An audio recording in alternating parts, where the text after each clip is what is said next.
Now, before we go to business updates, let's bring in a rice correspondent, Adesuwa Giwa-Osagie from Sharm el-Sheikh, for more on Trump's peace deal at the summit in Egypt. Good morning, Adesuwa. How are you this morning? Live in Egypt.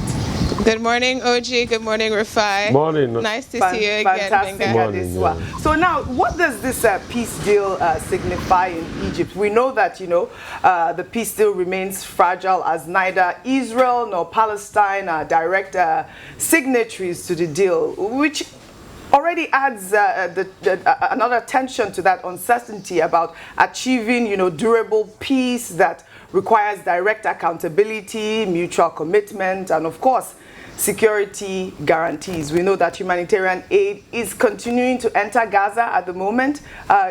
Tell us what's happening in Egypt right now and what this peace deal signifies.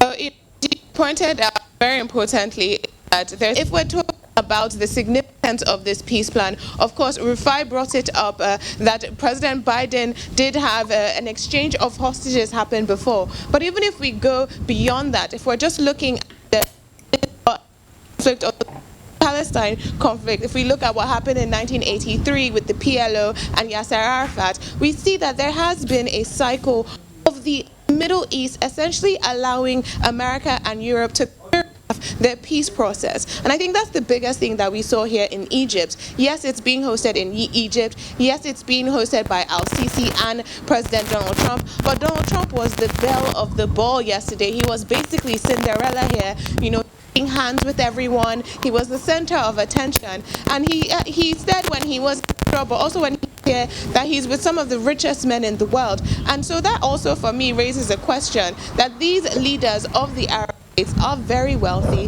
they have proximity, they have the leverage, and so why do they allow and give up their responsibility to the US and Europe when it comes to deciding peace in the Middle East? Right. So there's a lot that has been happening. Is the two-state solution conversation feasible? Because as long as that's on the table, we're just joking and we're playing. Because when you look at it deeply, even Israel have started encroaching on much more land in the West Bank.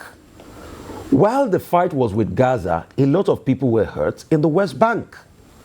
We have seen Israel has illegally taken land in the West Bank.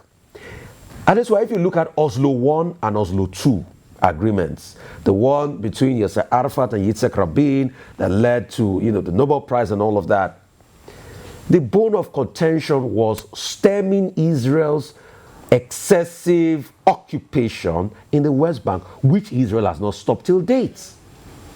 So is this not just another charade in the installments of the crisis we have?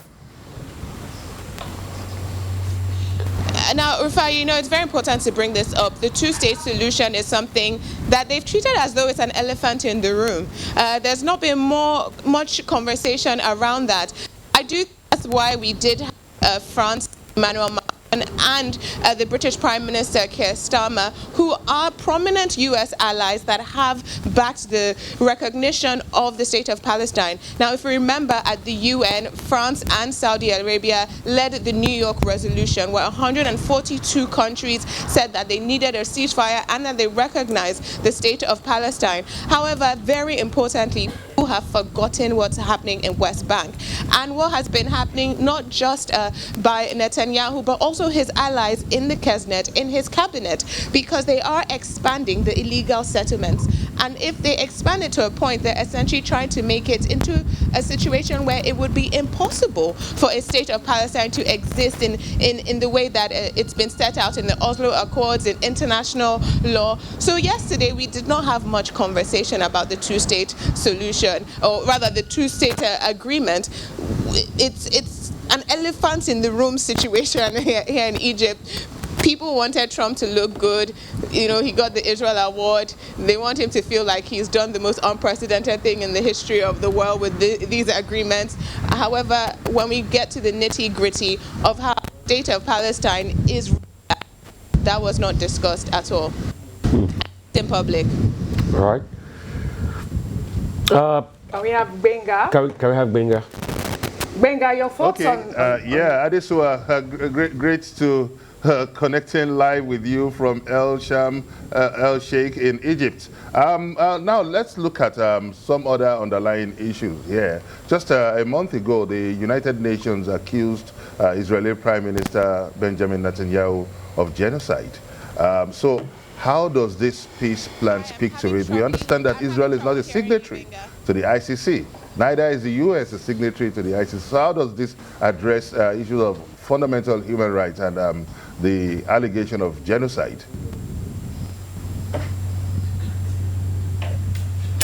Okay, so what Benga is pretty much talking about at this way, if you can hear me, is the fact that a United Nations agency made strong accusations against Netanyahu for genocide, and how does this fit into all the conversations? This is very important. I think about Netanyahu not visiting Egypt is that Egypt is a signatory to the ICJ. There is a warrant for his arrest. I think the community has sort of forgotten about that because he's gone to the UN, to New York. He's been traveling. Warrant for the Netanyahu to face the ICJ. Of course, there has been the finding in UN that Israel's actions in Gaza meet 4 of the 5 requirements to be called a genocide. Beyond that, Netanyahu's role in the international stage, this is a man with a warrant out for his arrest. I also think, as you pointed out, that it's very interesting that when Trump went to Jerusalem and Tel Aviv, he asked for Benjamin Netanyahu's crimes to be forgiven because he's also facing cases domestically in Israel. He was very, very unpopular before the October 7th, 2023. There were protests because of the court changes that they had in Israel 2 years ago. So Netanyahu's future, it seems he might have been saved by Trump, even though Trump was the person who put him in a corner in the first place. But it seems that warrants out for his arrest internationally, cases based at home, but he's cruising. All right. Thank you so much, Adesuwa, for your time. Really appreciate you now. All right. Thank you very much, Adesuwa. And, keep bringing us up to speed with stories in Egypt. Now